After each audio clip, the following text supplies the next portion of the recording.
محمد صلى الله عليه وسلم. Itu kalau terlalu gampang kita dapatkan, akhirnya apa? Kita lupa bahwasanya itu kenikmatan. Karena secara otomatis sudah kita dapat. Bangun-bangun semuanya sudah ada. Tadi saya bangun sebelum subuh, lalu akhirnya sholat subuh, naik motor ke masjid, pulang. Lalu akhirnya persiapan, saya harus tapping dulu, tadi 4:30 habis sholat subuh, langsung 5:30 langsung berangkat. Semua itu kita dapatkan mudah tanpa kita sadari. Semua kemudahan itu membuat kita lupa untuk bersyukur pada setiap detailnya. Allah tidak mewajibkan kita bersyukur pada tiap detailnya. Ibu dan bapak bisa bayangkan nggak? Kalau kita disuruh bersyukur tiap detail, kita nggak mampu. Nggak usah kita ngasih Allah, kita bersyukur tiap detailnya itu kita nggak mampu. Coba kalau kita disuruh bersyukur setiap tarikan nafas, nggak bisa kita. Alhamdulillah, Alhamdulillah lagi ya Allah, Alhamdulillah lagi ya Allah gitu. Kalau kita bersyukur tiap detailnya tidak mampu. Coba kalau kita bersyukur tiap detailnya ketika makan nasi dalam satu piring, berapa biji itu? Alhamdulillah, Alhamdulillah. Mau sampai 2 tahun nggak selesai itu. Makanya Allah tidak menyuruh kita untuk bersyukur pada tiap detailnya. Itu sifat rahmannya Allah. Maka inilah yang menjadikan kita paham, kita bersyukur atas seluruh kenikmatan yang kita tidak sadari, yang kita tidak mampu hitung, yang tidak kita perhitungkan tetapi sudah Allah hadirkan kepada kita. Itulah nikmat. Memang Allah terkadang tidak memberi apa yang kita inginkan, tapi pasti Allah itu memberikan apa yang kita butuhkan. Dan inilah yang menjadikan kita paham, kita bersyukur. Karena sesungguhnya atas seluruh nikmat yang Allah berikan. Hari ini kita bangun sehat. Hari ini kita bangun mendapatkan kecukupan. Habis ini ibu-ibu membeli dimsum, membeli burger. Habis ini ibu membeli kebab ya. Yang biasanya saya khawatir itu kalau habis majelis ilmu langsung membeli itu semuanya, ilmunya hilang. Moga-moga sih enggak gitu. Tapi Masya Allah, kita mendapatkan kenikmatan pada hari ini. Kita juga mendapatkan kenikmatan aman. Perginya tidak ada preman. Perginya juga setiap belok masih ada preman cepeannya membantu kita. Masuk ke masjid ada tukang parkirnya. Kita diarahkan naik ke masjidnya juga masjidnya nggak bergoyang-goyang gitu kan. Yang tidak memicu adrenalin kita ketika masjidnya bergoyang-goyang. Semua ini merupakan nikmat besar yang Allah berikan kepada kita. Jangan sampai kita menjadi makhluk. Karena sifat rahmannya Allah jadinya kita ngelunjak. Akhirnya kita tidak bersyukur. Makanya kenapa Allah benci sama mereka yang tidak bersyukur? Karena ngelunjak. Sudah dikasih semuanya. Kamu tidak perlu meminta detail semuanya. Aku yang hadirkan kebutuhan detailmu. Karena manusia terlalu lemah untuk mengerti berapa kebutuhan detailnya dia dalam satu hari. Dan sesungguhnya itu pun Allah cuma memintanya supaya kita bersyukur dengan ketaatan. Dan inilah yang menjadikan kita paham. Jadilah hamba yang bersyukur. Karena bersyukur itu terkadang susah dibandingkan ketika kita bersabar. Bersabar itu terkadang lebih mudah. Terkadang lebih mudah daripada bersyukur. Banyak manusia ketika diuji, dia bersabar. Tapi manusia ketika mereka diberikan kelapangan, belum tentu dia bersyukur secara sempurna. Kenapa? Kelapangan itu terkadang membuat kita terlena dan terlalaikan. Kita kalau naik pesawat dalam kondisi tenang, biasanya apa yang kita lakukan? Kalau pesawatnya dalam kondisi tenang, cuaca bagus. Biasanya ngapain aja Bu? Dan Bapak kalau kita di atas pesawat dalam kondisi tenang? Ngobrol. Ketawa-ketawa, tidur, ngorok, buka film, video, main handphone, walaupun tidak ada notifnya, tetap aja di scrolling gitu. Ngelihat foto yang sebenarnya sudah dilihat berkali-kali. Kenapa? Karena kita dalam kondisi lapang, tenang. Coba ketika diberikan turbulence, enggak usah 1 jam deh, 15 menit aja turbulensnya. Kondisi berubah atau tidak berubah? Berubah. Yang asalnya nonton film dimatikan. Yang asalnya pegang handphone diletakkan. Yang asalnya masih memikirkan tentang villa sudah nggak mikir villa.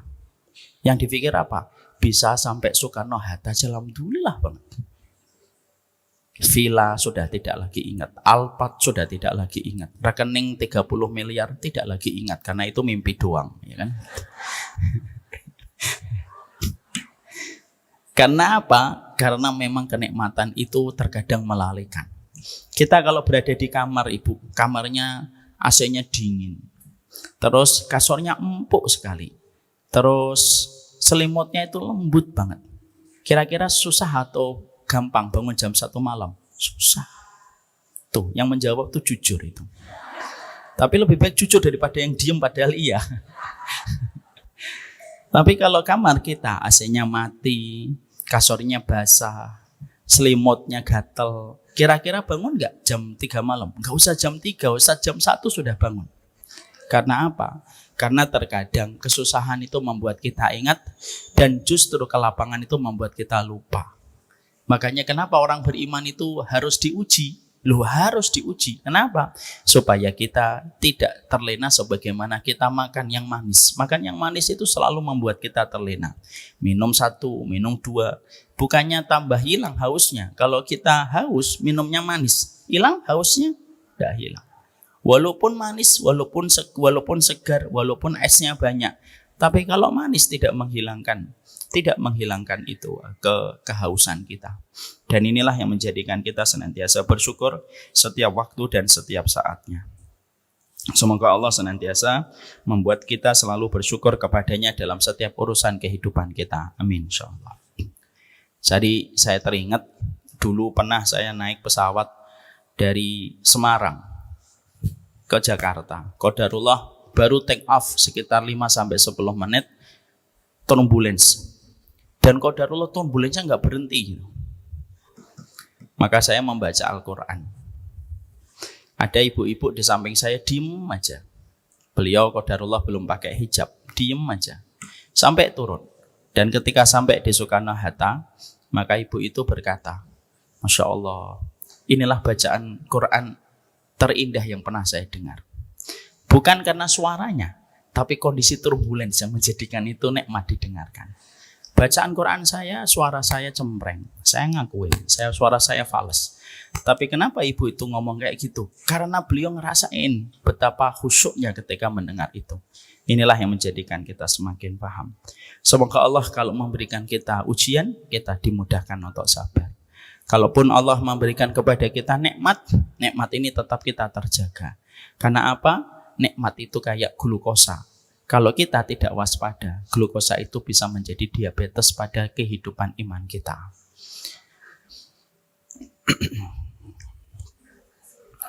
Kita sekarang lanjutkan.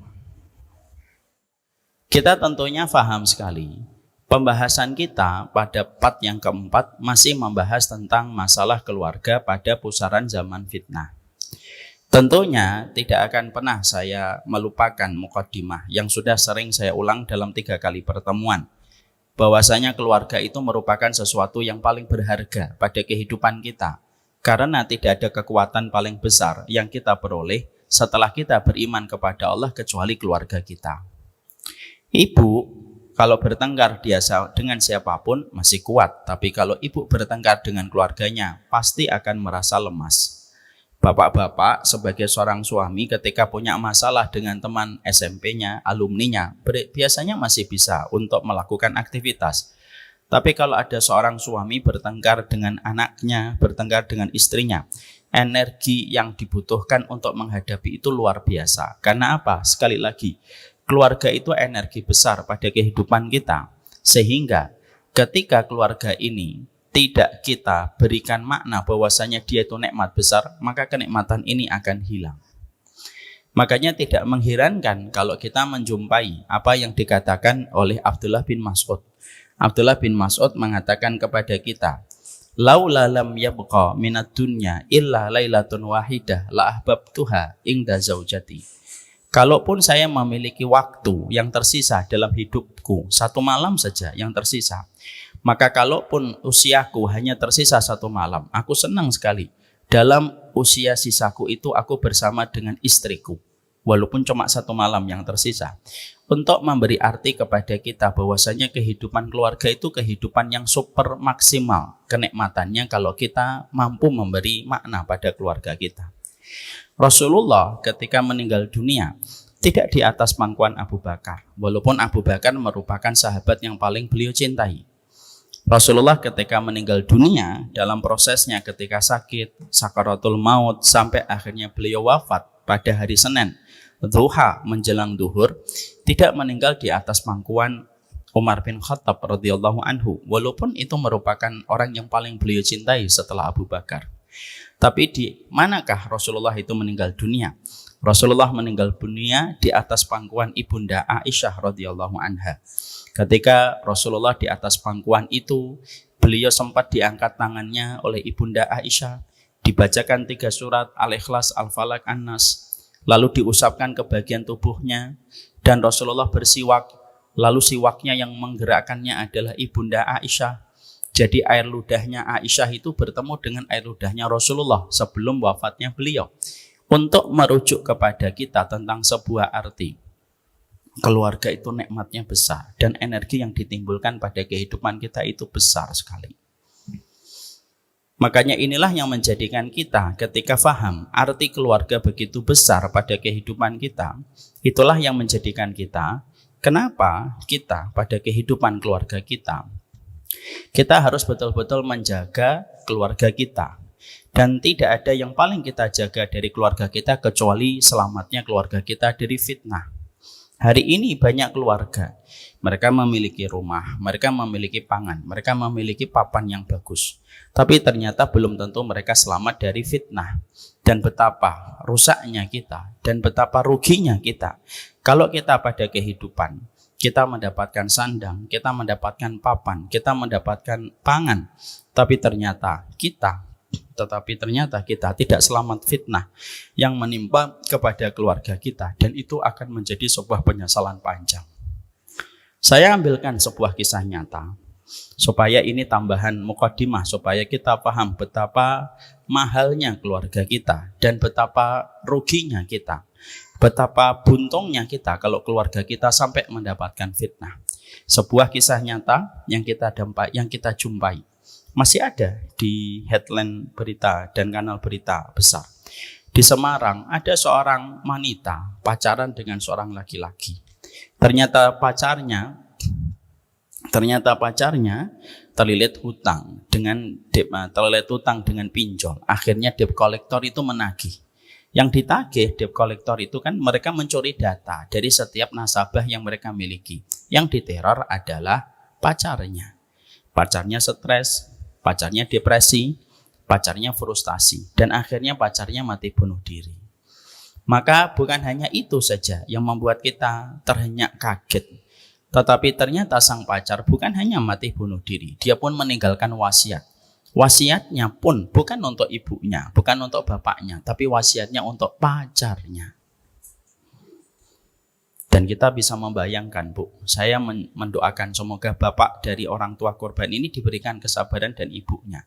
Tapi harusnya kita mengambil sebuah hikmah pada kehidupan kita, bahwasanya pelajaran-pelajaran musibah yang menimpa kepada orang di sekeliling kita itu menjadikan kita semakin paham.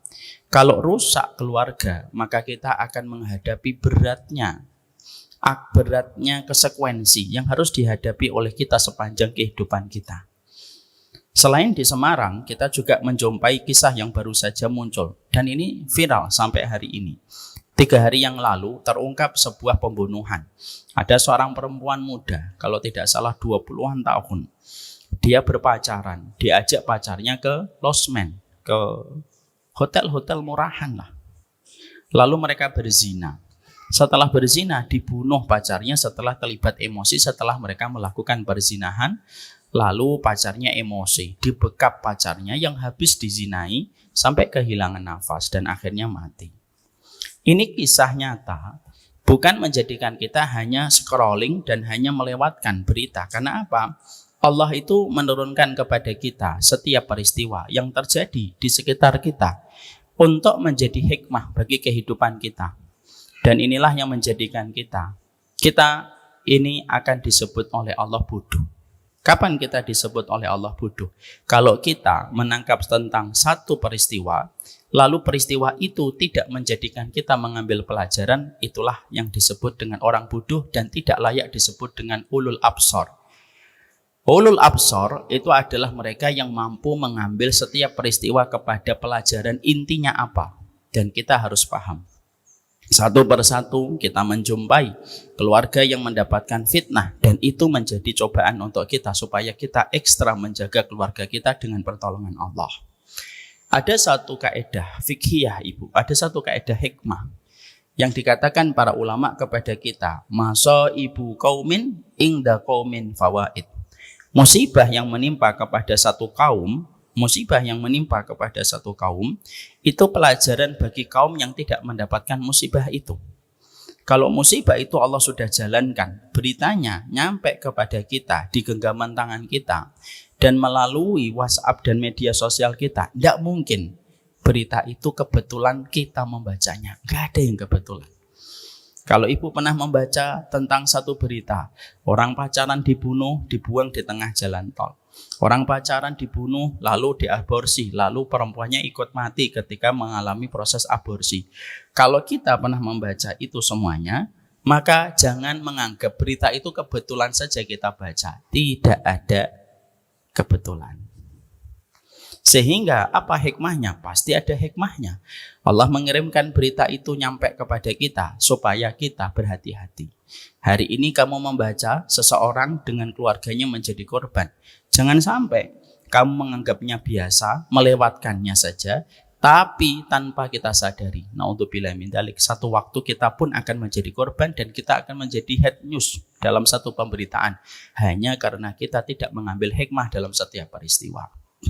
Inilah yang menjadikan kita paham betapa dahsyatnya masalah fitnah yang hari ini merambah pada setiap kehidupan. Sampai kita menjumpai berbagai macam kerusakan demi kerusakan sudah terpampang di depan mata kita. Sehingga kalau kita tidak menyadari betapa dahsyatnya fitnah itu menerpa pada kehidupan, saya khawatir bahwasanya fitnah itu bisa menimpa kepada kita.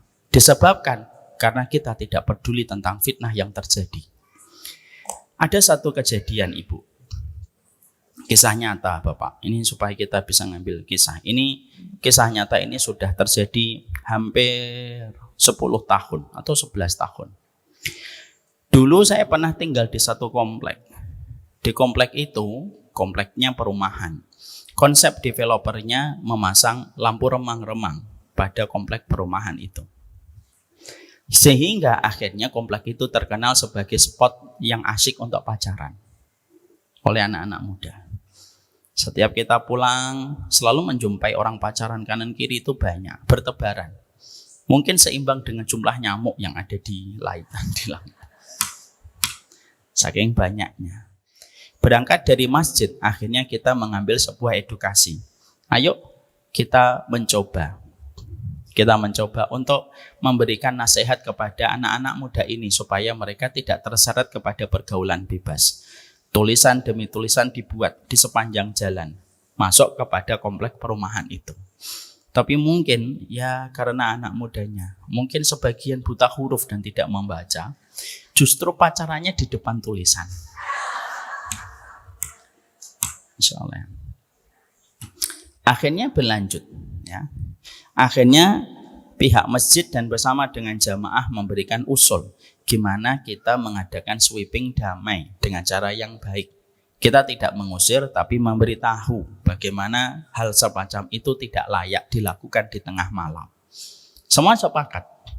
Akhirnya pada malam-malam tertentu kita turun ke jalan, kita datengin orang pacaran, pulang nak, pulang. Jam berapa ini? Dia jam 9. Itu teman perempuanmu pasti dicari ibunya, pasti dicari bapaknya. Sweeping itu dilakukan damai, tidak membawa pentung, tidak membawa apapun. Karena memang sifatnya nasihat itu harus disampaikan dengan cara damai. Maka akhirnya ada yang pulang. Tapi kan kita tahu ya, kadang-kadang pelaku kebaikan itu bisa jadi tidak istiqomah, tapi bisa jadi pelaku kemaksiatannya istiqomah.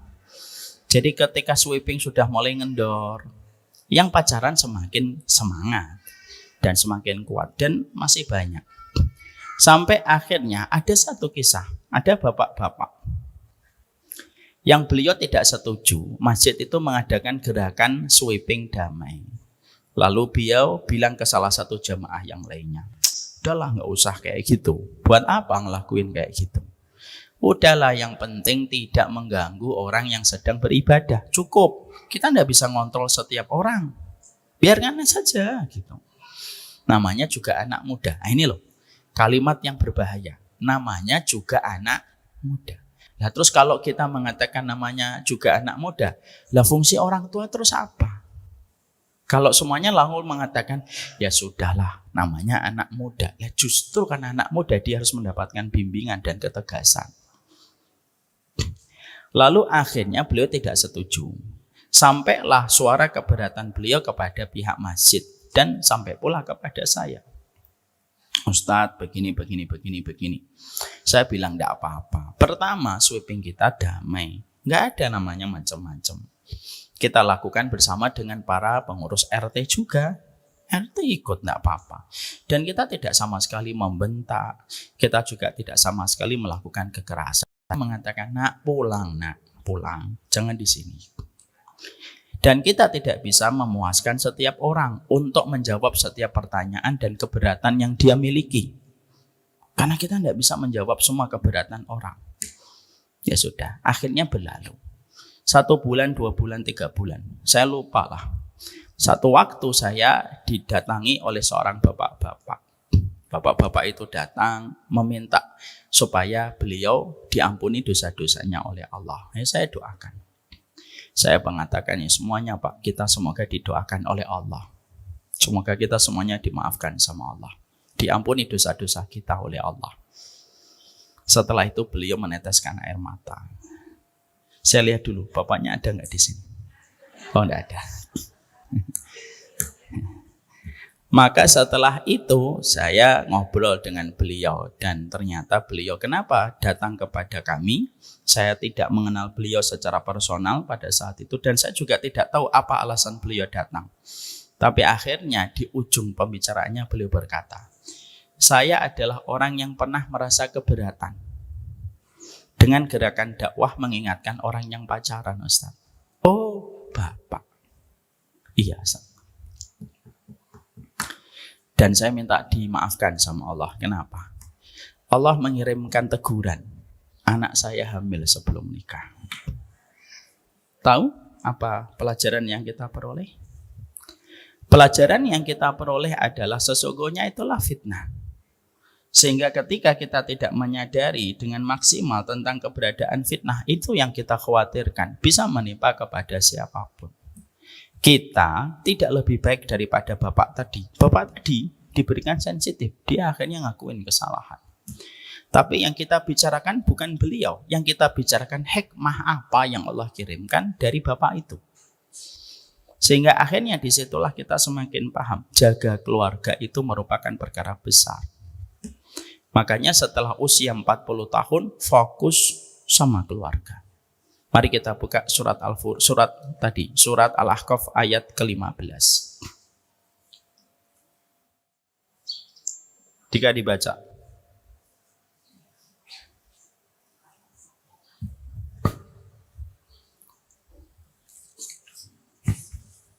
Dan kami perintahkan kepada manusia agar berbuat baik kepada kedua orang tuanya. Ibunya telah mengandungnya dengan susah payah dan melahirkannya dengan susah payah pula. Masa mengandung sampai menyapihnya selama 30 bulan. Sehingga apabila dia, anak itu, telah dewasa dan umurnya mencapai 40 tahun, dia berdoa, ya Tuhanku, berilah aku petunjuk agar aku dapat mensyukuri nikmat-Mu yang telah Engkau limpahkan kepadaku dan kepada kedua orang tuaku. Iya. Kalau sudah 40 tahun, Allah menerangkan kurikulum. Siapapun yang sudah melewati angka 40 tahun tertampung dan termuat pada surat Al-Ahqaf itu. Yaitu ketika Allah mengatakan wa wassaynal insana biwalidayhi ihsana hamalathu ummuhu kurha wa wada'athu kurha wa hamluhu wa fisaluhu salasuna syahra hatta idza balagha ashuddahu wa balagha arba'ina sanatan. Kalau sudah mencapai 40 tahun. Qala rabbi auzi'ni an ashkura ni'mataka allati. 1. Banyak bersyukur atas semua pelajaran yang Allah kirimkan pada kehidupan setelah kita melewati 40. Ibu dan bapak, kalau kita sudah melewati 40, banyak nggak pelajaran yang kita dapatkan dalam hidup? Banyak. Kita pernah ditolak, kita pernah dibenci, kita pernah ditipu, kita pernah sakit. Semua pelajaran sudah kita dapatkan. Dan Allah masih mengokohkan kita dalam kehidupan setelah melewati 40. Itu yang menjadikan kita banyak syukur. Kalau kita jujur setelah melewati 40 tahun, berapa banyak bakteri yang mencoba menyerang tubuh kita? Berapa banyak virus yang sebenarnya sudah mau mendarat di tubuh kita? Allah yang tahan, Allah yang tepis. Sampai kita masih sehat angka 40 ini. Kalau bukan Allah tidak mungkin terjadi. Makanya ada seorang pakar mikrobiologi itu mengatakan, kalau di dunia ini tidak ada Tuhan, manusia itu tidak akan mampu untuk bertahan hidup walaupun cuma 1 hari. Karena berbagai macam serangan, bakteri, virus, dan lainnya itu luar biasa. Tapi karena Allah itu pencipta, Allah jadikan manusia bukan hanya sekedar hidup. Dijadikan ada antibodi, dijadikan ada imun, dijadikan ada sel darah putih yang ada di dalam tubuh kita, yang itu bisa menetralisir serangan-serangan dari luar. Itu yang menjadikan kalau sudah 40 syukur. Ada yang di usia 20 tahun tidak punya motor, 40 tahun punya motor. Ada yang di usia 20 tahun belum punya mobil, usia 40 tahun dia punya mobil. Ada yang di usia 30 tahun belum punya rumah dan masih ngontrak, 40 tahun dia sudah memiliki rumah. Ada yang di usia 20 tahun dia belum punya anak, usia 40 tahun dia sudah punya anak. Nikmatnya itu sudah Allah semuanya. Lengkap sudah. Makanya kurikulum yang pertama, banyak syukur sama Allah. Kalau sudah 40, jangan membandingkan hidup kita dengan hidup orang lain.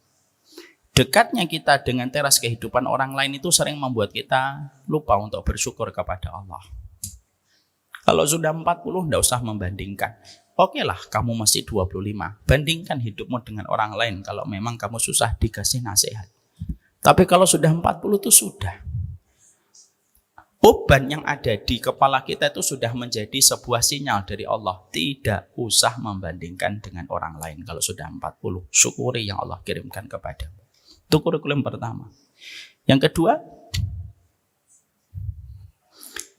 nikmataka allati an'amta alayya wa an a'mala sholihan tardo. Yang kedua, bersyukur atas nikmat amal solih yang Allah kirimkan kepada kita. Sampai di usia 40 kita masih beramal solih, masih memiliki semangat, masih memiliki amal solih yang kita lakukan. Itu merupakan sebuah kenikmatan yang kita syukuri. Lanjutkan. Dan agar aku dapat berbuat kebajikan yang engkau ridhoi. Ya, sebelumnya wa ala walidayya, kepada orang tuaku. Berilah aku petunjuk agar aku dapat mensyukuri nikmatmu yang telah engkau limpahkan kepadaku dan kepada kedua orang tuaku. Iya. Setelah kita bersyukur atas nikmat hidup kita, atas kenikmatan yang Allah berikan sampai kita beramal saleh, kita juga mulai menata kehidupan kita sama orang tua. Kalau masih ditemani orang tua usia 40. Saya sudah tidak lagi ditemani orang tua usia 40. Berarti sebagian ulama mengatakan beruntung. Siapa yang beruntung? Orang yang melewati angka 40 masih punya orang tua. Kenapa? Dia masih punya prime time untuk menuju kepada surga. Dia masih memiliki core, inti yang paling inti untuk menuju kepada surga. Tidak semuanya diberikan kenikmatan itu. Ada yang sudah usianya 40 kehilangan bapak dan ibu kayak saya? Tuh, ada. Tidak semua orang. Tidak setiap orang diberikan oleh Allah kenikmatan melewati 40 masih ditemani orang tua. Maka kalau ada seorang anak, misalkan dia anak pertama, anak kedua, biasanya anak pertama dan anak yang kedua ini yang biasanya masih punya kesempatan menjumpai orang tuanya ketika sepuh dan tua. Maka itu nikmat sekali. Fokus sama orang tua. Kenapa? Kamu sudah mulai lelah. Orang tuamu lebih lelah lagi dalam kehidupan. Kalau kamu angka 40, semua diagnosa sudah mulai agak mengkhawatirkan. Darah tingginya sudah mulai naik. Gulanya sudah mulai naik. Loh, orang tuamu 2 kali lipat daripada umurmu ketika sudah itu semua mereka lalui. Khidmah, konsentrasi sama orang tua kalau sudah 40. Jangan diabaikan. Karena apa? Tidak ada pegangan mereka kecuali anak. Setelah mereka iman kepada Allah. Kita dulu tongkatnya adalah ibu dan bapak kita. Tapi kalau orang tua kita sudah sepuh, tongkatnya itu adalah anaknya. Mau kamu terima, kamu tidak terima. Mau ridho, tidak ridho. Mereka menempatkan dirimu sebagai tongkat. Walaupun terkadang mereka tidak terucapkan secara jelas lewat lisan. Lanjutkan.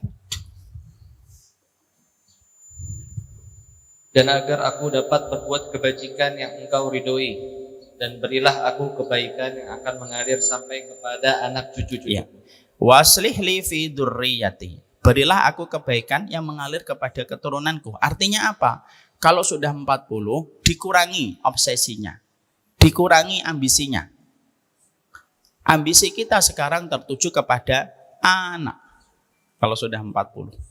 Karena apa? Yang betul-betul menjadi investasi kita itu bukan perusahaan kita, tapi yang betul-betul menjadi investasi kita itu ya anak kita. Makanya permohonannya apa? Wa aslih li fi dzurriyyati. Perbaikilah keturunanku. Ya, berikanlah kebaikan yang mengalir kepada keturunanku. Fokus sama anak. Gimana caranya fokus sama anak? Teruskan. Sungguh aku bertobat kepada engkau, dan sungguh aku termasuk orang muslim. Maka caranya kita menutupnya dengan banyak bertobat dan menyerahkan hidup kita itu kepada Allah dan tidak lagi menyerahkan harapan kita kepada makhluk. Jadi kalau sudah 40 itu jangan berharap sama makhluk, telat kamu. Makanya Allah menutup ayat ini apa? Wa ini minal muslimin. Wa ini minal muslimin itu kalau diterjemahkan berdasarkan tafsir para ulama tafsir itu apa? Quote-nya itu begini. Wa ini minal muslimin itu apa? Hidupku sudah sama Allah, tidak lagi berharap sama makhluk. Makanya kalau ada orang 40 kok masih berharap manis pada makhluk, alah, telat Pak. Nanti ketika kamu kecewa tua itu susah hilangnya daripada kecewa ketika muda. Kenapa? Kecewa ketika muda masih panjang waktu yang bisa kita miliki untuk menggenggam apa yang tidak kita peroleh. Lah kecewa di masa tua.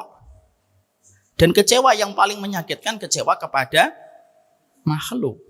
Makanya ayat itu indah, ditutupnya Allah itu indah betul. Wa inni tubtu ilaika wa inni minal muslimin. Saya tobat ya Allah. Tobat itu apa? Kalau jadi orang tua masih banyak kesalahan, saya tobat. Wa inni minal muslimin, sudah saya tidak lagi berharap sama manusia, saya hanya berharap sama Engkau. Menyerahkan diri hanya kepada Engkau. Dan itu bahasanya. Jadi inilah yang menjadikan kita paham. Jadi kalau kita sudah melewati 40, Allah meletakkan kurikulum. Kurikulumnya apa? Satu, banyaklah bersyukur atas semua episode dalam kehidupan kita. Bersyukur atas nikmat yang Allah berikan kepada kita. Bersyukur kalau kita masih mendapati orang tua kita itu masih ada. Dan kita berkhidmah kepadanya. Fokus sama anak dan bagaimana mengalirkan kebaikan untuk anak. Tobat kalau kita menjadi orang tua masih banyak kesalahan. Dan yang terakhir, tidak lagi berharap sama makhluk. Maka inilah yang menjadikan kita akhirnya paham. Ya. Maka di antara kurikulum 40 tahun ataupun siapapun yang melewati dan menuju angka 40 tahun itu, maka sesungguhnya disitulah kita akhir paham. Salah satu poin kurikulum yang Allah bangunkan untuk kita ketika kita melewati angka 40 itu apa? Yaitu konsentrasi kepada anak keturunan kita, keluarga kita. Fokus sama keluarga itu merupakan bagian besar pada keselamatan jalan keimanan kita. Setelah itu, mari kita bahas apa saja fenomena keluarga pada masa fitnah. Kita akan jelaskan nomor 1, nomor 2, nomor 3, karena Rasulullah menerangkan secara detail. Kalau yang membuka buku, silakan buka di halaman 121. Kita tentunya akan menjumpai dan kita mendapati bahwasanya salah satu konsekuensi ketika seseorang itu berada pada zaman fitnah, mereka akan menjumpai banyak keluarga yang sudah mulai kehilangan nasabnya, begitu sulit menentukan siapa orang tuanya, dan begitu tersebarnya perzinahan yang merebak pada kehidupan masyarakat pada saat itu. Ini yang pertama, sebagaimana tadi muqaddimah. Jadi Rasulullah SAW sudah mengatakan kepada kita bahwasanya salah satu di antara fenomena yang akan dijumpai pada waktu hari kiamat, tidak tegak hari kiamat, sampai manusia pada saat itu menjumpai perzinahan itu menjadi sesuatu yang diterima, dan perzinahan itu menjadi sesuatu yang merupakan bagian yang tidak lepas dari masyarakat. Sehingga ketika tersebarnya zina yang dikatakan oleh Rasulullah sebagai parameter adanya keluarga pada masa fitnah, urusan nasab itu menjadi urusan yang kabur pada masa itu. Dan akhirnya begitu sulit kita mengetahui siapa nasab anak seseorang ketika begitu mudahnya orang itu berzina. Ibu dan Bapak, tahu nggak di Amerika ada satu program. Programnya itu apa? Programnya memastikan anak itu secara DNA. Itu keturunan bapak dan ibu yang mereka miliki dalam satu keluarga, atau jangan-jangan itu hasil dari hubungan zina. Ketika DNA-nya tidak nyambung sama bapak yang diakui selama ini. Ternyata Masya Allah, acara itu bukan hanya bersifat entertain. Acara itu menjelaskan fenomena yang sudah diisyaratkan oleh Nabi ribuan tahun yang lalu. Orang akan kabur melihat nasab. Sampai pada acara itu setiap anak nanti dites DNA-nya, diputuskan. Emang betul ini anaknya. Nanti tes DNA-nya mengatakan anak ini terbukti bukan anak dari sang laki-laki. Dan akhirnya terbukti bagaimana perempuan itu berzina. Sehingga akhirnya kita mendapatkan salah satu di antara fenomena yang menyesakkan dada bagi setiap orang tua yang masih menjaga fitrah kesucian pada kehidupan iman. Dan kita tidak bisa melepaskan fitrah kesucian ini pada karakter keimanan kita, karena keimanan itu bersifat suci. Maka salah satu di antara fenomena yang bisa jadi menguras kesabaran kita, mengikis bagaimana kelapangan hati kita itu apa?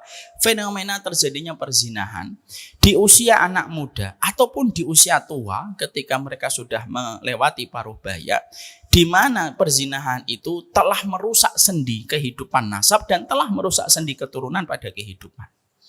Dan zina itu sebagaimana mata rantai yang tidak berhenti sebagaimana bola salju. Karena apa? Buruknya perzinahan dijadikan zina itu kayak bola salju. Dia dilakukan seorang bapak, turun sama anak. Dilakukan anak, turun lagi sama cucu. Dilakukan sama cucu, turun lagi sama cicit. Dia kayak bola salju. Dan baru berhenti ketika betul-betul pelakunya kembali kepada Allah dan bertobat nasuha yang diterima sama Allah. Maka bola saljunya berhenti. Makanya akhirnya kita hari ini menjumpai bagaimana beratnya kehidupan orang tua hari ini untuk menjaga lingkungan dari perzinahan. Karena semua kondisi dan atmosfer yang ada di sekeliling kita itu semuanya mengarah kepada perzinahan. Dari tontonan, dari apa yang dibaca, dari kebiasaan di sekolahan, sampai kita terkadang menjumpai beberapa kasus. Saya tidak mengatakan general, tapi beberapa kasus. Kita sampai menjumpai para guru pun mendukung pacaran, yang kita tentunya sepakat pacaran itu sudah fix dan confirm radikal. Pacaran itu kenapa? Menyebabkan banyak korban. Kalau kita mau ngitung, cuma masalahnya belum ada. Kalau ada LSM mau ngitung jumlah korban orang pacaran itu melebihi, bisa jadi melebihi jumlah korban pembunuhan. Kalau kita mau menghitung secara jujur. Dan apapun aktivitas yang menyebabkan hilangnya nyawa itu sebenarnya adalah radikal itu. Jadi kita harusnya memahami betul perbuatan yang mengarah kepada perzinahan yang dimulai dengan sebuah kata pacaran yang dilegalisasi dan dimaklumi sebagai proses yang dipaksakan kepada kita selaku orang tua. Anakmu harus pacaran kalau kamu ingin mendapatkan anakmu pasangan. Itu fix, itu radikal. Kenapa? Karena menyebabkan korban, nyawa. Dan itu jumlahnya tidak sedikit yang kita jumpai. Dan hari ini Masya Allah, kita mendapatkan begitu gampangnya orang melakukan perzinahan, sebagaimana begitu gampangnya akses pornografi diakses oleh setiap manusia. Dan itu menjadi satu kesatuan untuk membentuk sebuah bola salju yang besar, terjadinya perzinahan. Yang menyedihkan lagi, perzinahan bukan hanya downgrade, bukan perzinahan dilakukan anak kuliah, tapi sudah downgrade dari SMA ke SMP. Sampai ada kasus viral yang terjadi di Indonesia yang sempat viral, sempat meminta perhatian besar masyarakat Indonesia ketika ada seseorang yang memukuli seorang anak sampai meninggal dunia, dari anak seorang kepala pemimpin pajak, sampai terungkap di sidang bahwasanya pacarnya melakukan perzinahan. Usianya masih belia sekali. Dan ini terus dipaksakan kepada kita, permisifnya ini itu diteruskan, terus dipaksakan kepada kita. Lalu media itu secara tidak langsung memaksa kita untuk memaklumi perbuatan itu. Padahal perbuatan itu sudah confirm. Dia itu meminta korban yang begitu banyak pada kehidupan bermasyarakat. Dan kita masih terus memberikan akses dan aktivitas untuk mendukung hal tersebut. Artis yang pacaran terus diakses. Mereka berpergian ke luar kota, ke luar negeri, diakses pulang dalam kondisi senyum, disorot sama kamera yang melihat anak kita. Kita dipaksa untuk memaklumi. Kalau kita mengatakan tidak boleh, kita yang dikatakan radikal. Padahal radikal itu apa sih? Radikal itu berakar yang menyebabkan korban nyawa. Siapa yang menyebabkan korban nyawa? Orang tua atau pacaran?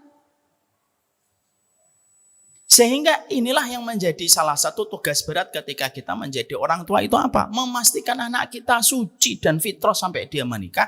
Dan memastikan anak perempuan kita suci dan fitrah sampai dia menikah. Itu tugas berat. Jangan kita mengatakan, alhamdulillah anak saya laki-laki semua, tidak ada yang perempuan. Loh, sama aja. Anakmu perempuan ketika hamil, maka yang dilihat bejatnya itu bukan hanya perempuannya. Lah siapa yang menghamilinya kalau bukan anak laki-laki? Sehingga sampai diangkat di kasus perfilman, itu semuanya menggambarkan tentang sebuah fenomena, tidak lagi menjadi kasus. Kalau kasus masih dihitung, jaraknya dalam rentang 1 tahun terjadi beberapa kali, itu kasus. Tapi dalam rentang sampai 1 tahun sudah ratusan yang terjadi, itu bukan lagi kasus, itu sudah masuk pada kategori fenomena. Makanya Rasulullah SAW kenapa begitu tegas mengatur hubungan laki-laki dan perempuan? Karena sesungguhnya ya betul-betul tahu akibat dari hubungan laki-laki dan perempuan yang tidak dibangun barrier yang kuat dan tembok penghalang yang kuat. Terjadinya perzinahan itu luar biasa. Lah tugas kita bukan hanya memintarkan anak. Tugas kita itu bagaimana anak kita mampu dikendalikan hawa nafsunya. Itu tugas pertamanya kita. Sebelum anak itu dipintarkan. Jangan sampai anak itu pintar, menghafalkan Quran banyak, tapi ternyata manajemen nafsunya dan syahwatnya tidak kita kendalikan. Dengan rasa takut yang kita tumbuhkan, dengan tauhid yang kita tanamkan, rusak walaupun hafalannya banyak. Makanya kan kasus ini bukan hanya terjadi di masyarakat awam, sampai ke tingkat pondok pesantren. Ada beberapa kasus yang sudah terjadi. Anak santri dengan anak santriwati. Lah ini bukan sekedar membangun kepada kita sebuah ancaman lalu membuat kita ketakutan. Tidak, Nabi itu tidak pernah membuat takut. Tapi itu membuat kita, tapi Nabi itu membangunkan kepada kita tentang salah satu fenomena. Keluarga pada zaman fitnah, urusan nasab itu berantakan. Kenapa? Ya karena pada dasarnya supaya kita waspada. Supaya kita menjaga apa yang paling berharga pada kehidupan kita. Dan tidak ada yang paling berharga pada kehidupan kita setelah kita melewati paruh hidup kita. Kecuali anak. Harganya mahal. Tidak bisa disebutkan dengan nominal. Ya. Inilah yang menjadikan kita akhirnya memahami. Makanya tersebarnya perzinahan itu luar biasa. Zina bukan hanya marak di kalangan mereka yang kuliah ataupun SMA. Lu sampai di tingkat kantor. Bukankah kita sering sekali membaca kisah-kisah yang membuat kita terkaget? Bagaimana di lingkungan kantor banyak terjadinya perzinahan. Alat kontrasepsi yang banyak di tongkong sampah. Yang membuat seseorang itu betul-betul harus menyadari.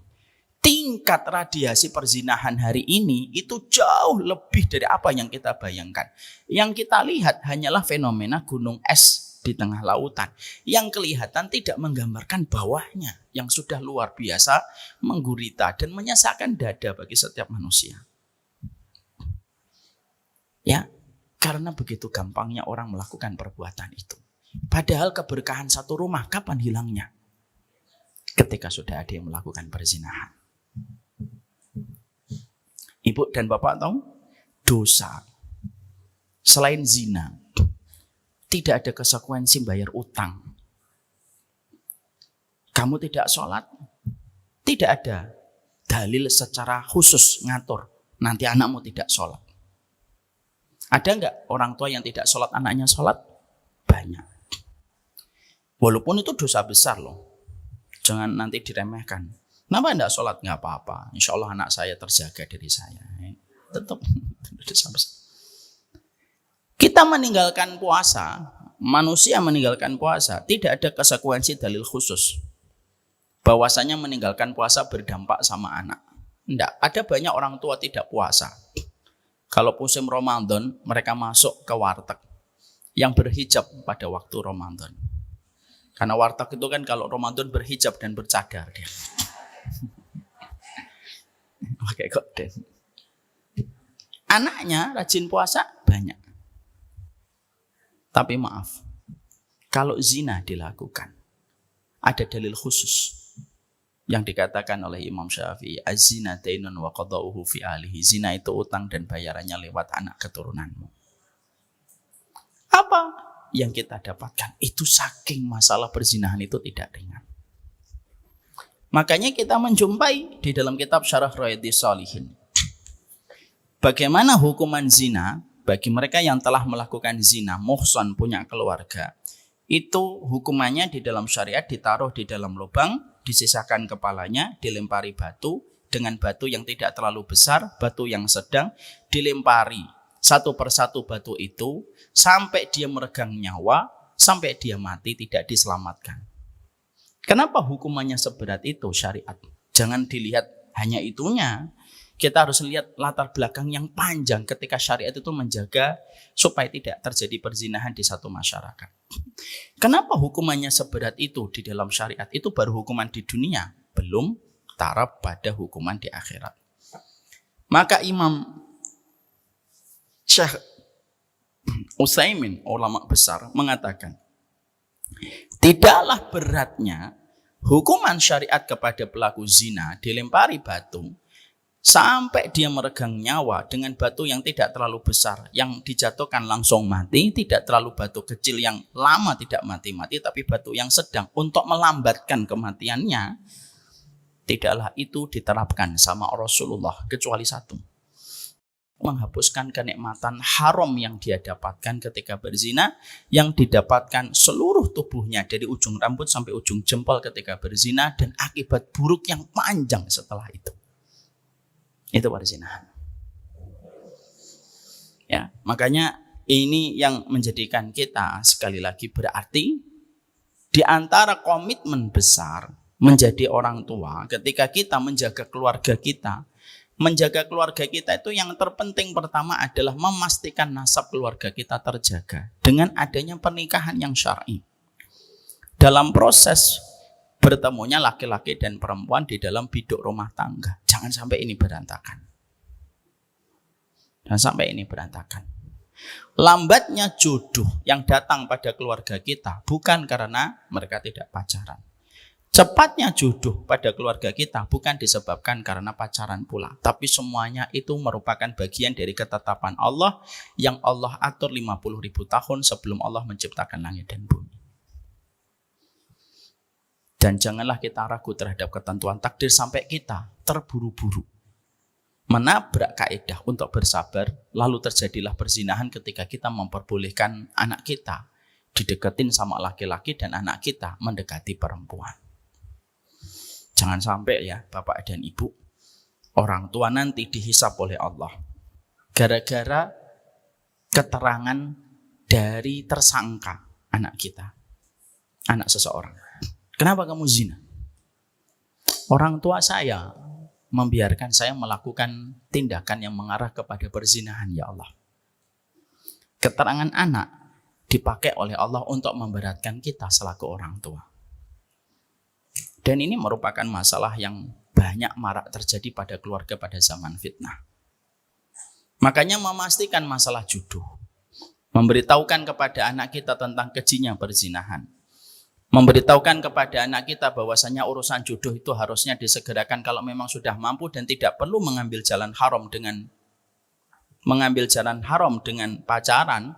Maka ini penting harus dimiliki sikap untuk menjaga perzinahan itu dimulai dari sikap tegas orang tua yang berbalus dengan kelembutan. Saya pernah ceritakan tidak dulu kalau tidak salah. Saya punya teman ibu menikah umur 19 tahun, 20 tahun. Dimulai dari orang tua yang sangat menjaga. Bagaimana ketika beliau mendapati anaknya sudah mulai besar, 19 tahun menuju ke 20 tahun, ditanya sama orang tuanya. Gimana nak urusan kamu dengan ba'ahmu? Ba'ah tahu? Ba'ah itu urusan kemampuan untuk melakukan tindakan biologis.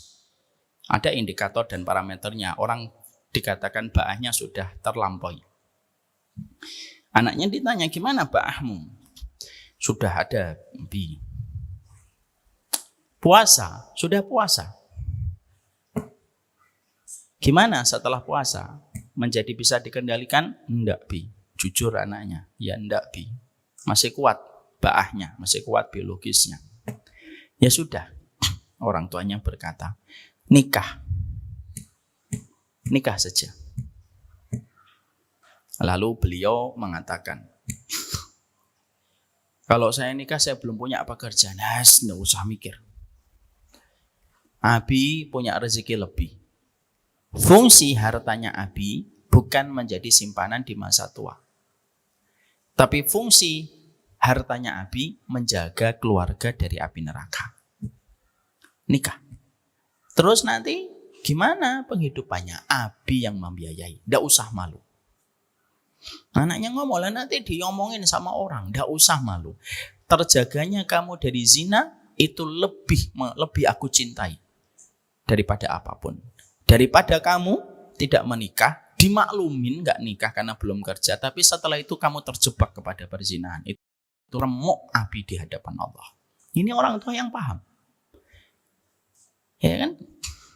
Akhirnya orang tuanya tidak malu membiayai anaknya. Anaknya pun juga disadarkan untuk terus dewasa dalam prosesnya ketika menikah. Nikah dibiayai 1 tahun, dibiayai 2 tahun, dibiayai 3 tahun. Ketemu saya di Fakultas Syariah pada saat itu. Lalu bercerita tentang ini kepada saya. Lalu setelah beliau di Fakultas Syariah, kami dulu mendapatkan beasiswa di Fakultas Syariah itu setiap bulannya 200 real. 200 real itu sekitar 900 ribu per bulan. Plus kalau kemudian ada kerja sampingan ditambah lagi. Ketika beliau sudah di Fakultas Syariah mendapatkan beasiswa setiap bulannya 200 real, ditambah dia sudah memiliki pekerjaan sampingan, Masya Allah. Akhirnya dia setelah beberapa tahun ngomong sama bapaknya, Bi, alhamdulillah rezekinya saya sudah mulai cukup. Sudah tidak perlu disetor lagi setoran bulanan. Saya sudah bisa membiayai rumah tangga saya. Lalu orang tuanya berkata, yakin. Sudah cukup. Oke, berhenti, tidak apa-apa. Dan akhirnya beliau membiayai keluarganya sampai sekarang. Banyak dari kita terkadang membiarkan anak kita sudah nggak mau nikah, alasannya belum kerja. Tapi orang tuanya membiarkan anaknya membawa anak perempuan orang. Kemana nak? Pergi ke mall Pamulang. Mall apa itu yang dekat danau itu? Hah? Oh, Pamulang Square. Saya kira MP. Mall Pamulang. Pamulang Square. Kamu lagi apa? Lagi makan. Makan apa? Ayam nugget. Sama siapa? Ini sama Dwi. Siapa? Dewi. Yang putih, tinggi, lucu, imut. Nah, gitu. Lalu orang tuanya, pinter kamu memang milih pacar. Kayak bapakmu dulu waktu muda. Ini gimana sih? Tidak bisa kalau kayak gitu. Jadi kalau kita akhirnya paham bahwasanya Nabi mengisyaratkan tentang kondisi keluarga itu, yang pertama yang disebut Nabi itu zinanya. Jadi sebelum Nabi menyebutkan tentang harta yang haram, tentang apa yang dibaca keluarga itu, bagaimana muamalah keluarga itu, bagaimana interaksi setiap keluarga itu, Nabi menerangkan fenomena yang pertama pada zaman fitnah itu apa? Keluarga-keluarga pada zaman fitnah itu karena tersebarnya zina, hilang urusan nasab.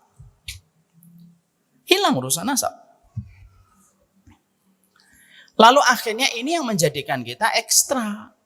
Makanya ketika kita menjumpai bahwasanya perzinahan ini merupakan masalah serius, Dan masalah ini tidak bisa kita hadapi dengan sekedarnya. Ini masalah besar yang betul-betul merenggut anak kita, bisa masuk kepada kerusakan. Maka ekstra penjagaan orang tua itu penting sekali. Dan itu dimulai dari sebuah edukasi yang benar ketika menjadi orang tua. Hari ini Bu, masalah biologis itu karena faktor makanan, faktor tontonan, anak itu matang sebelum usianya. Betul atau tidak? Betul. Sampai kita jumpai anak-anak itu hari ini mendukung apa yang dikatakan secara tidak langsung, mendukung apa yang dikatakan Nabi.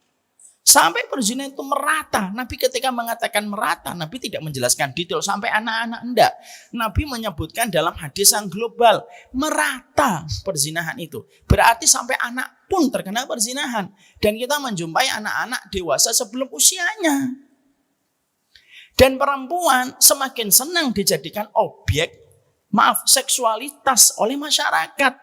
Sehingga akhirnya apa? Perempuan semakin senang bagaimana dia bisa kurus, bisa langsing, bisa putih. Kenapa? Memanjakan setiap laki-laki yang mereka yang dicari itu bukan lagi hati. Dan bukan lagi pikiran. Tapi yang dicari adalah fisik. Ketemulah orang yang membuang muka, ketemu dengan orang yang nyari muka. Orang yang mereka itu hanya memperhatikan fisiknya, ketemu dengan laki-laki yang hanya mencari fisik. Dan itu termasuk salah satu penjelasan global disampaikan Nabi dan kita. Masya Allah, na'udzubillah min dzalik. Kita akhirnya melihat satu persatu itu. Bagaimana realita dari kehidupan yang disampaikan Rasulullah itu nyata adanya terjadi pada kehidupan manusia hari ini. Belum lagi kita menghadapi konsekuensi apa yang berat, Ibu. Konsekuensinya apa? Banyak laki-laki ketika menikah istrinya sudah hamil. Terus anaknya perempuan, coba Bu. Ketika terjadi pembuahan sebelum terjadinya ijab qabul. Nah, anak perempuan ini kalau nikah, gak bisa dinikahkan sama sang bapak. Kalau dipaksa menikahkan, pernikahannya tidak sah. Kalau pernikahannya tidak sah, apa yang terjadi ke bawahnya menjadi tidak sah. Belum lagi muslimah nikah sama non-muslim. Pernikahannya sah? Tidak sah, dipaksa, Bu. Yang terjadi apa? Konsekuensi setelahnya itu menjadi berat. Dan kita hidup harus berhadapan dengan semua itu. Makanya akhirnya perzinahan itu termasuk dosa yang penyebarannya itu lebih parah daripada penyebaran minuman khamr, Bu. Makanya maaf ya, kenapa dosa perzinahan itu tidak boleh diekspos dalam berita? Ibu tahu dalam hukum fikih? Dalam hukum fikih syariat Islam, Bapak, kalau ada orang melakukan perzinahan atau ketahuan, misalkan dia menjadi WTS online, misal, terus tersebar kabarnya, itu tidak boleh diberitakan. Kenapa? Karena perkara fahisyah, perkara yang keji, itu apabila tersebar di telinga manusia, orang yang baik pun bisa tergoda hanya gara-gara mendengar berita. Makanya kalau dalam syariat Islam, kalau ada kasus perzinahan tersingkap, itu tidak boleh diberitakan. Siapa yang memberitakan fa'alaihi bin nikal. Man asya al-fahisha fa'alaihi bin nikal. Maka kaidah ulama fikih itu mengatakan, siapapun yang berani memberitakan berita tentang perzinahan, maka dia harus mendapatkan hukuman, dijebloskan ke penjara. Kenapa? Karena konsekuensi zina itu saking dahsyatnya zina, orang mendengar berita saja bisa tergoda. Itu zina. Makanya maaf ya, misalkan dulu, misal ada artis ketahuan, misalkan dia membuka tarif. Tarifnya misalkan 50 juta. Lalu diberitakan telah tersingkap identitas siapa yang membuka open online dengan tarif 50 juta. Beritanya memenuhi kanal-kanal berita. Orang yang asalnya tidak kepingin berzina, itu bisa jadi ketika membaca itu ada godaan untuk melakukan itu. Saking begitu kejinya perbuatan yang dinamakan fahisyah. Orang yang misalkan punya tabungan misalkan 300 juta. Oh 50 juta. Punya saya 50 juta. Itu kejinya perzinahan. Makanya akhirnya perbuatan zina itu, kenapa sampai memberitakan saja tidak boleh? Karena akibat damage-nya, keburukannya itu bisa menimpa kepada kondisi masyarakat. Sehingga akhirnya kita semakin paham betapa beratnya jagain anak itu luar biasa hari ini. Padahal apa yang susah untuk kita bendung pada kehidupan sosial media hari ini? Berita dan informasi. Sehingga semakin berat. Makanya tirakat kita dan perjuangan kita semakin harus kita tambah. Malamnya harus kita tambah. Bagaimana ketika sebelum tidur kita jaga, kita doakan mata anak kita, kita usap mata anak kita doakan supaya terhindar dari fitnah.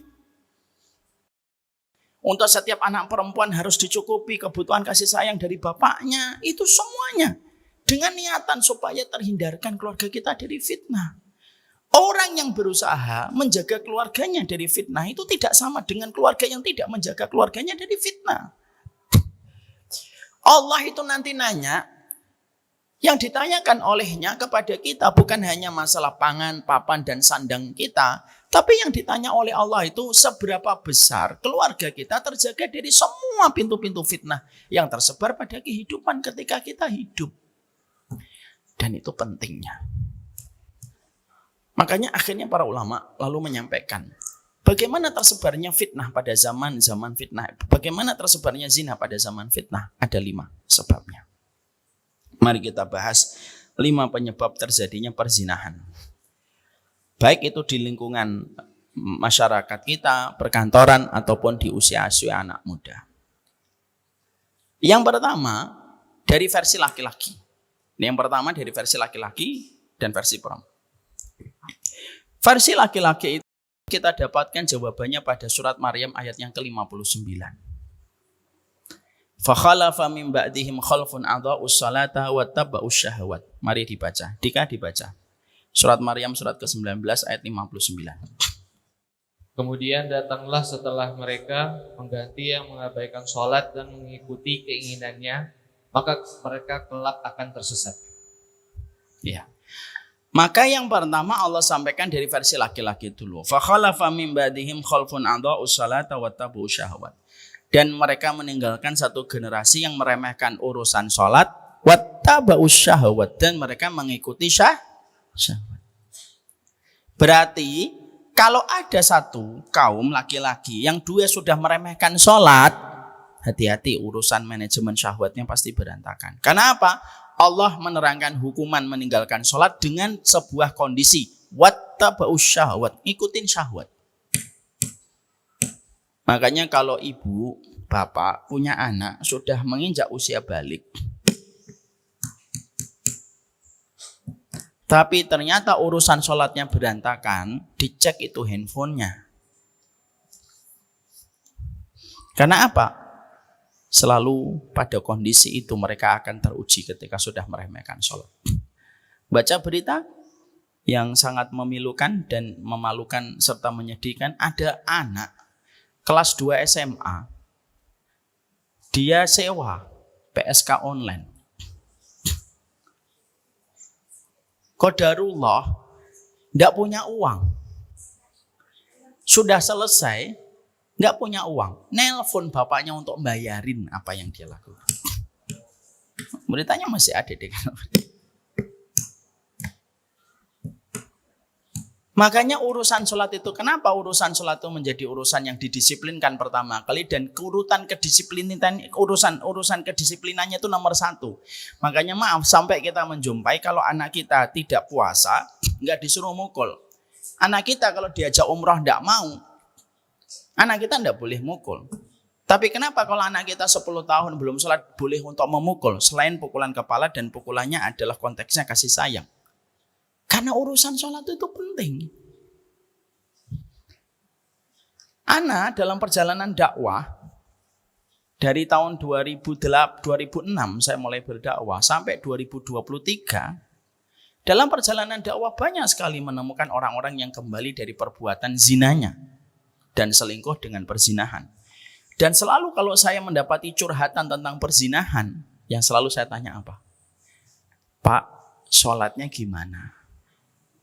Dan qadarullah itu benar yang dikatakan oleh Allah dalam surat Maryam 59. Yang saya tahu dari survei pribadi saya, orang yang berzina itu memiliki satu benang merah yang sama. Urusan laki-lakinya berantakan sholatnya. Itu yang kita harus hati-hati. Jadi kalau ada laki-laki sudah berantakan sholatnya, perzinahan itu merupakan jebakan pertama yang paling besar, memerosokkan dia di dalam lubang itu. Itu yang kedua, versi perempuannya. Ini masih nomor 1. Versi perempuannya, kenapa terjadinya perzinahan? Kalau sudah tidak memiliki sifat malu. Kalau ada laki-laki mereka itu sudah tidak mendapatkan sholatnya disiplin, perempuan versinya itu apa? Tidak memiliki rasa malu. Kalau sudah tidak malu, nah itulah jebakan pertama yang paling mudah diberikan kepada orang berzina itu, kalau perempuan itu sudah tidak ada lagi rasa malu. Makanya maaf ya, kalau anak kita masih memiliki sifat malu, jangan ditepis, jangan dipadamkan. Nah, kamu sudah besar, nah jangan malu kayak gitu, jangan.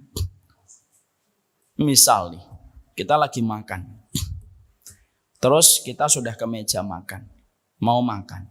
Anak perempuan kita suruh mengambil bil, ambil bil itu. Ternyata petugasnya laki-laki, dia ngomong, malu Bi. Nggak usah ngomong, gitu kok malu. Udah, datang aja ke dia. Jangan, malu Bi. Nah, nggak apa-apa, saya yang datang. Kecuali anak laki-laki. Kelas 3 SMP, ambil bil nak. Malu Bi. Jangan malu lah, kamu anak laki-laki. Anak laki-laki memegang tanggung jawab. Qawamnya itu diletakkan ketika dia itu tahu bahwasanya muamalah itu tidak menjadikan malu. Kita tanamkan kepada anak laki-laki, kamu laki-laki itu malu kalau berbuat dosa. Itu yang pertama. Yang kedua, penyebab terjadinya perzinahan yang begitu banyak pada kehidupan itu apa? Dayus. Dayus itu apa? Membiarkan kemaksiatan terjadi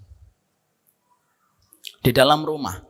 Ketika kepala rumah tangga tidak memiliki sifat yang bisa dijadikan contoh untuk anaknya. Bapaknya zina, selingkuh, ibunya cerita, mamahnya, nak, ya mah, bapakmu selingkuh nak. Sampai apa mah? Sampai zina di hotel. Itu dampaknya besar. Karena apa? Karena sesungguhnya dari apa yang dilihat dari orang tua, itulah yang mengendap di bawah alam sadarnya dan membentuk karakternya. Dan itu merupakan masalah dayus. Selain di antara merupakan contoh yang buruk, di antara sisi yang lainnya, membiarkan keluarga melakukan tindakan yang mengarah kepada kerusakan yang bernama perzinahan itu ya bisa jadi karena diamnya seorang kepala rumah tangga.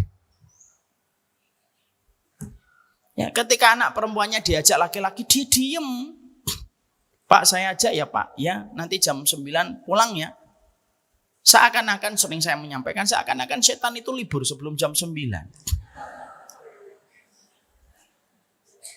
Nggak bisa kan? Saya saja, mungkin nggak saya akan menitipkan iPad saya, atau nggak usah iPad ya, emas gitu. Sama laki-laki atau sama laki-laki yang kita nggak terlalu kenal sebelumnya. Sini Nek. Ini nitip emas nih. Mungkin atau nggak mungkin? Nggak mungkin. Kalau kita tidak mungkin menitipkan tas kita yang di dalamnya ada ATM 3 miliar. Ada emas 200 kilo. Gitu. Itu berangkas atau tas. Tidak mungkin kita menitipkan tas kita kepada orang lain. Lalu kita menitipkan anak kita. Berarti anak kita itu lebih murah daripada berangkas. Mungkin nggak saya nitip berangkas gitu sama orang? Nggak mungkin lah.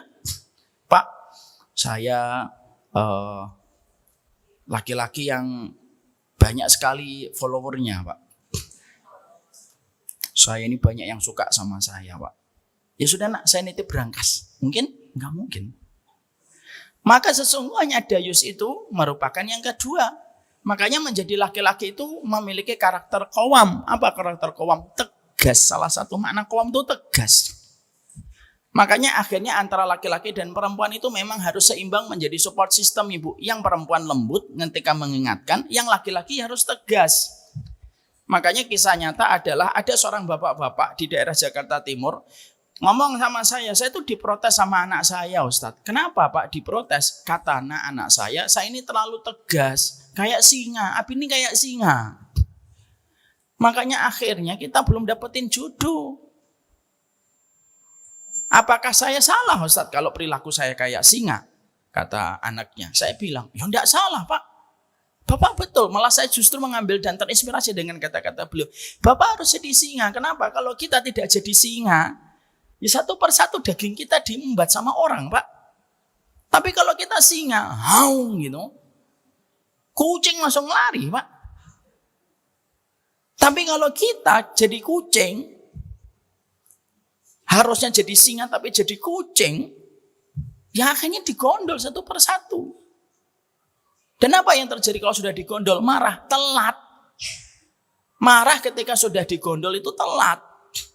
Yang pernah kemarin saya sampaikan 1 bulan lalu, apa artinya ini? Orang tua yang menjadi pemadam kebakaran baru hadir untuk anaknya ketika anaknya sudah ada masalah, sudah terbakar kehormatannya, baru kita datang marah-marah. Loh, harusnya datang sebelumnya. Kecuali orang tuanya sudah menjaga, memberikan penjagaan dan safety yang maksimal, tapi anaknya diam-diam dari belakang. Nah, itu urusan lain. Tapi yang terjadi justru tidak. Kita banyak dapati karakter sang suami itu kadang-kadang malah lunak. Kadang-kadang yang jadi singa ibunya. Padahal sesinga-singa ibunya itu kalau di telinga anak itu tidak singa, Bu. Kalau kata penelitian, ini kata penelitian ya, jangan marah ya. Kata penelitian, secerewet-cerewetnya seorang ibu bagi telinga anak itu kayak anjing pudel. Kuk gitu. Makanya dia santai aja dia. Ini kata penelitian, bukan kata saya loh ya. Tapi beda. Bagi laki-laki kadang-kadang tidak perlu cerewet. 1-2 kata itu sudah menggelegar. Dan tidak perlu sering-sering. Coba kalau kita bangunin anak. Kalau kita bangunin anak itu terbukti itu. Kalau kadang istri saya bangunin, coba bangunin. Bangun. Tapi kalau kita sudah, bangun, basam, jawar. Iya, Bi. Kadang-kadang belum lagi, kita sudah di kamar mandi. Nah, itu bercanda. Karena disitulah kenapa dayus itu kepada laki-laki. Kok nggak ada dayus perempuan, Ustaz? Kalau dayus perempuannya dayusah, nggak ada dayusah. Kenapa dayus itu kepada laki-laki? Karena memang yang mengkontrol dan mengendalikan keluarga itu laki. Makanya saya sering sampaikan, dosanya perempuan kepada keluarga itu lebih kecil mandorotnya daripada dosanya laki-laki kepada keluarga. Dampak kerusakannya itu lebih besar laki-laki. Ini bukan berarti ibu-ibu nanti berbuat dosa. Nih kok berbuat dosa? Nggak apa-apa, Bi. Dampaknya nggak selebih parah daripada dosamu. Maka dayus itu kepada laki-laki. Makanya akhirnya disitulah kita menjumpai betapa luar biasanya dampaknya kalau ketika seorang laki-laki tidak memiliki sifat dayus. Makanya sedih kan? Kalau kita menjumpai, kalau ramai pengajian itu hanya ibu-ibu. Sebenarnya ada satu sisi kita senang, bergembira, dan tetap bersyukur. Tapi ada satu sisi yang terkadang sedih. Kenapa? Karena sebenarnya yang butuh ilmu lebih banyak daripada satu keluarga itu siapa? Laki-laki. Ibu-ibu gak usah ditanya aja sudah pengen semangat menjawab, apalagi ditanya. Ya kan? Karena memang bapak-bapak yang harusnya mereka itu memiliki ilmu. Tapi kenyataan yang terjadi seakan-akan semacam itu. Makanya akhirnya inilah pentingnya bagi kita untuk berkomunikasi, menyamakan frekuensi dan tujuan kita ke depan dengan pasangan kita. Penting adanya raker kita dengan suami kita dan istri kita itu penting. Bah, kita itu sudah nikah 67 tahun. Misal, lama banget ya. Kita itu nikah sudah 15 tahun. Kita itu tidak pernah bicara raker, apa rencana kita jangka panjang, apa rencana jangka pendeknya kita. Kan bisa kita berjalan dalam pernikahan itu hanya sekedar gelinding kayak roda. Ngobrol. Kalau kita ngobrol di raker ngomong, papa jadi macan, singa, harimau. Saya jadi kucing. Supaya akhirnya kita bisa memiliki balancing dalam kehidupan berumah tangga. Itu yang kedua. Yang ketiga, kenapa terjadinya banyak perzinahan?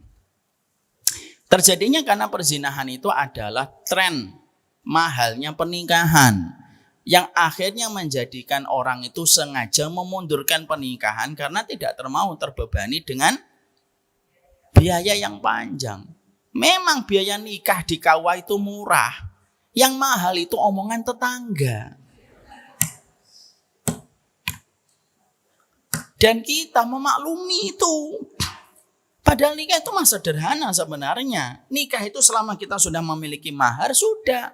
Lalu anak kita sudah punya uang, misalkan pemasukan 1 juta, 2 juta, ngontrak 500 ribu, enggak apa-apa, biar mereka struggling. Kenapa? Pasangan yang mereka dimulai dari nol, itu tidak menjadi pasangan yang kolokan dan manja. Tapi kalau kita niatnya di dalam pernikahan tidak mau menikmati proses perjuangan dan pengorbanan yang diberikan, biasanya nanti pasangan ini menjadi pasangan yang lemah ketika menghadapi setiap badai dan terpaan ujian. Tidak apa-apa, biarin aja anak kita ngontrak, biarin ngontrak.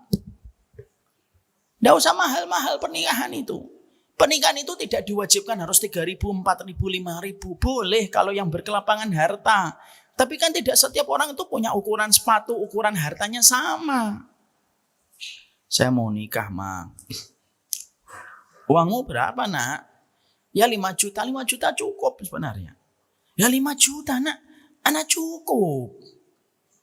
Mau kita kasih tamunya batu. Ya undanglah yang secukupnya.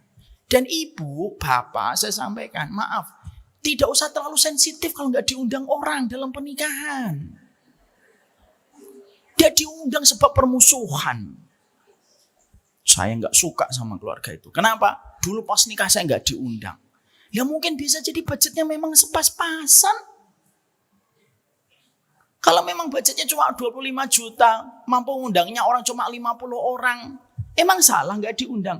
Emang ada aturan di dalam agama diundang pernikahan itu sebab persaudaraan yang besar pada waktu hari kiamat? Nggak ada. Kadang-kadang ada orang lupa manggil kita.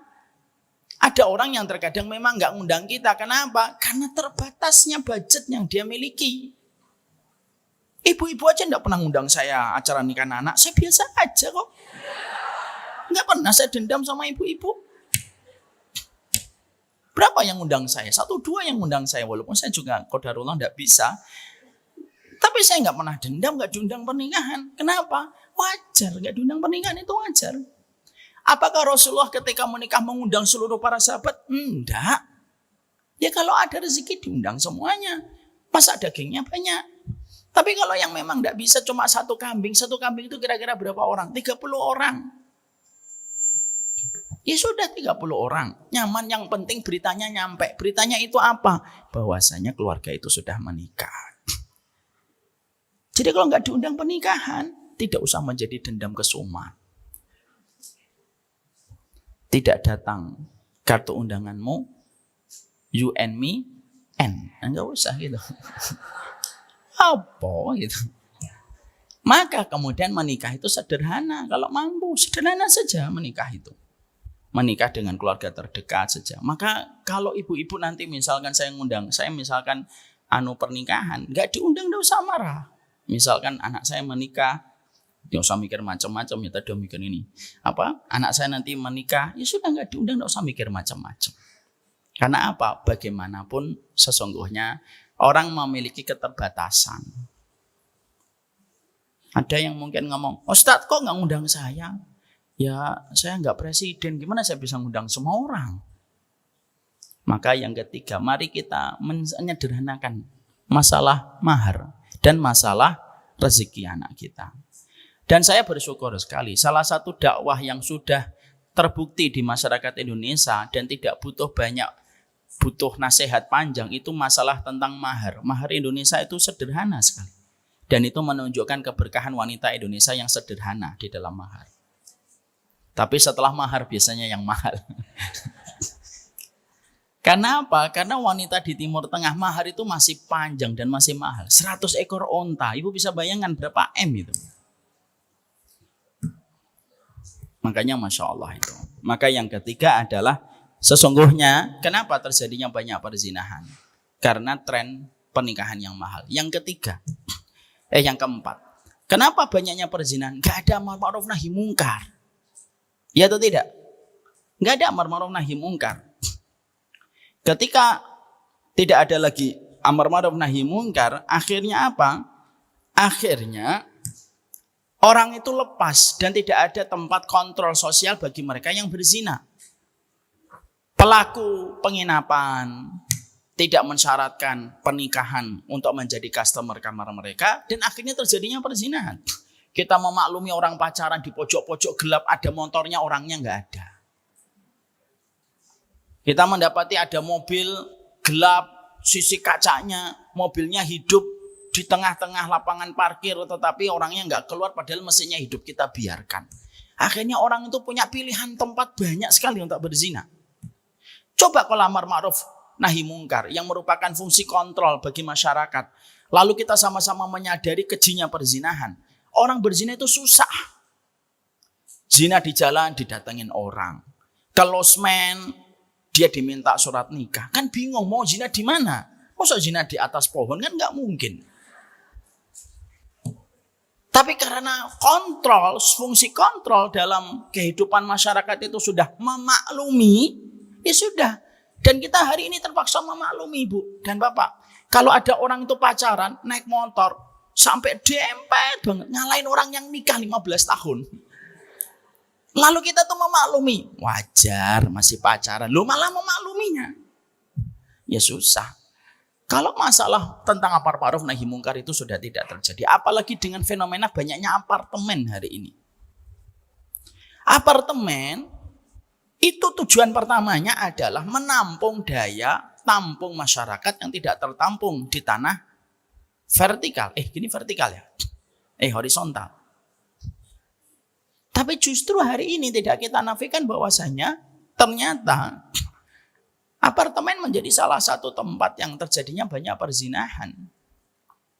Makanya kalau fungsi kontrol dijalankan, amar ma'ruf nahi mungkar itu dijalankan, insya Allah orang itu susah mikir 1000 kali kalau mau berzina. Di rumah dipasangi CCTV semuanya. Bapaknya bisa ngecek apa saja yang terjadi di rumah. Ya kan? Dia mau ke losmennya ngomong, mana surat nikahnya? Ya, setiap masuk area kosong ada satpamnya datang. Mau ngapain kalian berdua ke tempat kosong kayak gini? Bingung dia. Udah pulang, udah nanti besok aja kita nikah. Kenapa? Dipersusah, dipersulit. Tapi kondisi sekarang itu malah sebaliknya atau sama? Sebaliknya. Semuanya gampang. Ke hotel, tinggal bayar gesek ATM 300, 400, 500, 600, 1 juta, 2 juta udah dapat hotel. Belum lagi dengan suasana kantor yang akhirnya memudahkan laki dan perempuan untuk saling curhat tentang masalah keluarganya. Gampang semuanya akhirnya. Dan terjadilah perzinahan itu. Yaitu terjadinya kenapa? Karena masalahnya adalah lemahnya fungsi sosial dan kontrol sosial pada amar ma'ruf nahi mungkar. Yang kelima, yang terakhir. Tidaklah perzinahan itu terjadi karena lemahnya kebenaran pada satu tempat. Dakwah tidak optimal, tidak maksimal, pengajaran tentang pendidikan masalah hubungan laki-laki dan perempuan tidak maksimal. Begitu mudahnya kita mengakses lawan jenis pada kehidupan hari ini. Begitu mudahnya kita untuk mengetahui profil seseorang, itu semakin menyuburkan perzinahan. Saya anak tahun awal 2000-an saja Ibu. Dulu kita masih ingat ada banyak sosial media yang sudah tumbuh tahun 2000-an. Ada Yahoo Messenger, ada yang lainnya. Itu saja sudah banyak perzinahan. Walaupun pada saat itu akses orang mengenali dan tahu orang itu masih susah. Untuk tahu orangnya kayak gimana, profil fotonya kayak apa, orangnya kayak apa, itu masih susah tahun awal 2000-an. Karena masih berdasarkan nama doang. Hari ini sosial media sudah jauh lebih gamblang, Bu. Bukan hanya foto, video, gerakannya, jogetnya, dangdutnya, semuanya kelihatan. Dan akhirnya semakin memperbesar bagaimana dampak perzinahan itu terjadi. Saya tutup dengan sebuah kisah nyata supaya kita ngambil pelajaran. Ada satu orang orang tua yang semoga Allah lapangkan kesabaran bagi orang tua ini punya anak, anaknya usia kelas 3 SD. Anaknya ini tidak pernah bermain jauh-jauh. Bermainnya itu dekat-dekat saja. Bermainnya itu dekat-dekat saja. Dan bermainnya sama tetangga. Tetangganya sering bermain berdua, anak kelas 3 SD. Sampai pada satu waktu akhirnya sang anak ketika minjem handphone mamanya, lalu memakai handphone mamanya beberapa saat. Setelah itu dilihat sama sang mama historinya dan kagetnya sang mama, sang ibunya. Ternyata anaknya usia belum genap 9 tahun sudah mengakses pornografi. Sampai tahu bagaimana cara membukanya. Sang ibu remuk hatinya ngomong sama suaminya dan kita doakan semoga dikuatkan oleh Allah. Lalu akhirnya ditanya sang anak diinterogasi, kok bisa, kenapa nak? Nah, dia memberitahu jujur anaknya, diberitahu sama teman, tetangganya itu. Ternyata teman tetangganya punya kakak kelas 3 SMP dan kakaknya 3 SMP yang ngajarkan adiknya. Apa yang paling mengagetkan ketika keluarga ini membawa anak ke psikolog. Kata psikolognya, memori dia tentang pornografi tidak bisa dihapuskan. Kata psikolognya. Yang bisa dilakukan apa? Kata psikolognya, mendefrak saja. Jadi di pikiran manusia, anak itu ada banyak laci.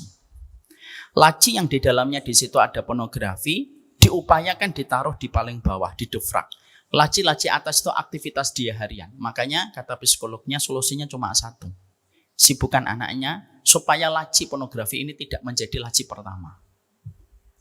Gue bayangkan, ngelihatnya hanya 1, 2 kali, 3 kali. Akibatnya sepanjang hidup harus dibayar orang tuanya. Sudah dijalankan. Sampai beberapa bulan. Qadarullah satu waktu sakit, ditemani sama neneknya. Neneknya punya handphone. Minjem handphone lagi. Ketahuan lagi. Apa musibah untuk kita menjadi hikmah? Hati-hati. Perzinahan itu hari ini separah itu kondisinya pada kondisi anak-anak yang kita miliki. Banyaklah untuk meminta perlindungan kepada Allah. Wassallallahu ala nabiyina Muhammad. Ini kondisi pertama. Kondisi fitnah. Nasab itu jadi hilang, berantakan. Zina itu berdiri di mana-mana. Dan kita harus tahu bagaimana sikap kita untuk menyikapi perzinahan. Apa yang kedua? Kondisi zaman fitnah itu apa yang kedua, Ustaz?